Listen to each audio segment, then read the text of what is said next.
Hello ma'am, si Jessa Sanchez po ito. Gusto ko lang po sabihin sa inyo na kumpleto ko na po lahat ng requirements ko. Okay Miss Jessa, dahil Monday naman bukas, pwede ka na mag-start. Wear white shirt, black pants, and bring your own lunch na lang dahil free merienda naman tayo.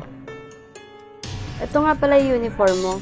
Ang break time mo nga pala ay 12 to 1, kaya sumabay ka na sa akin. Sige po, salamat ma'am. Tara, lunch break na. Oh, kamusta naman ang first day mo? Okay naman po. Madali lang naman ang work. Kaya alam kong kayang-kaya mo yun. Tsaka mababait yung mga makakasama mo. Kaya nga po may mga nakasundo na rin naman po ako. O siya, pag lunch, sa akin ka na lang sumabay. Sige ma'am, salamat po. Ma'am, salamat po Pinaramdam niyo pong welcome ako dito. Ano ka ba, wala yun? Tsaka isang buwan ka na dito, no? Nga pala, ma'am. Invite ko po kayo.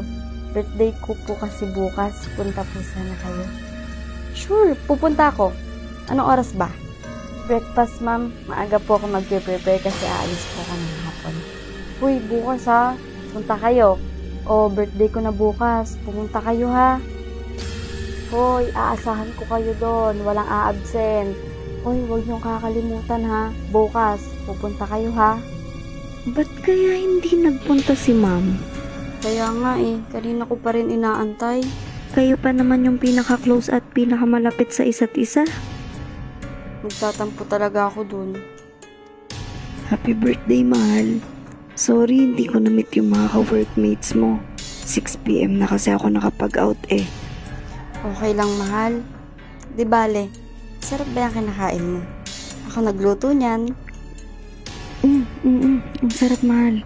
Kakaiba yung karne na to, ngayon ko lang natikman. Sure ka?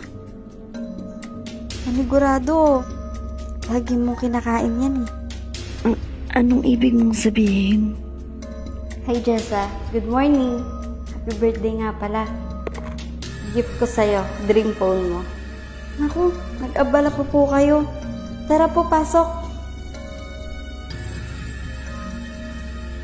Napaaga pa ako. Parang ako pa lang yung bisita mo Wala pa po talagang tao. Kadarating lang ng handa ko